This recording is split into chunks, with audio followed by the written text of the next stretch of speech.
याच्या दक्षिणेला मुई नदी आहे. मुई म्हणजे आत्ताची मुळा मोठा नदी. तर पुण्याचं जुनं नाव होतं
guys welcome back to the new blog. तर मी डायरेक्ट रात्रीपासून सुरुवात करतोय. दिवसभर ब्लॉग नाही केला, अभ्यास. तर जेवायला आहे शिमला मिरचीची भाजी आणि चपाती. असे डबे येतात, असा डबा येतो. आणि भात आहे पण डाळ नाही आहे, ते बघूया आता. तर गाईज खूपशा लोकांना माहीत नसेल की तुळशीबागमध्ये एक मंदिर सुद्धा आहे, राम मंदिर.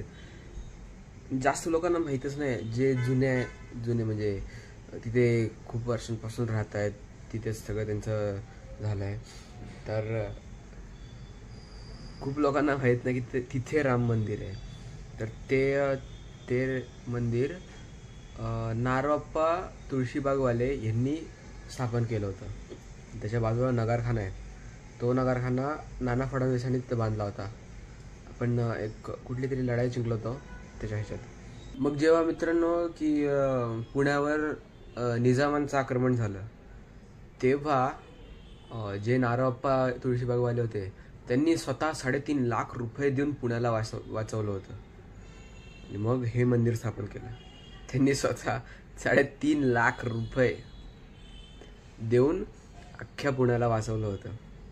मग त्याच्यानंतर मंदिर बनलं. त्याच्यानंतर ती जी तुळशीबाग आहे आपली पुण्याची शान, जी सगळं भेटतं तिथे, तशी म्हणजे त्याच्यानंतर ती हळूहळू ते बाजारपेठ भरायला लागली. अशा खूपशा जागा आहेत, खूपशे म्हणजे मंदिर आहेत जे लोकांना माहीत नाही, जे पुण्यात राहून त्यांना माहीत नाही आहेत.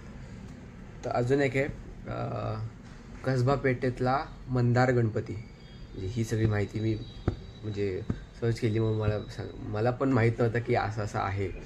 तर मंदार गणपती नावाचं म्हणजे कसबा पेठेत आहे. तर त्याची गोष्ट अशी आहे की एक कीर्तनकार होते, काय नाव त्याचं, इस्लामपूरकर म्हणून.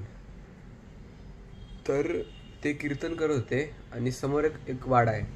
तर गणपतींनी त्यांना दृष्टांत दिला त्या कीर्तन जेव्हा करत होते तेव्हाच, आणि सांगितलं की मी समोरच्या वाड्याच्या जो मंदार वृक्ष आहे त्या वृक्षाच्या खाली बसलेलो आहे. तर त्या जे इस्लामपूरकर होते त्यांनी तिथेच थांबवलं ते कीर्तन आणि पळत त्या वाड्याच्या म्हणजे समोरच होता ना वाडा, तर पळत गेले. आणि ते जो मंदार वृक्ष होता तो एकदम पडला. आणि तो गणपती असा बाहेर आला. तर ते गणपती एकदम म्हणजे त्याची मूर्ती एकदम सुंदर दिसते.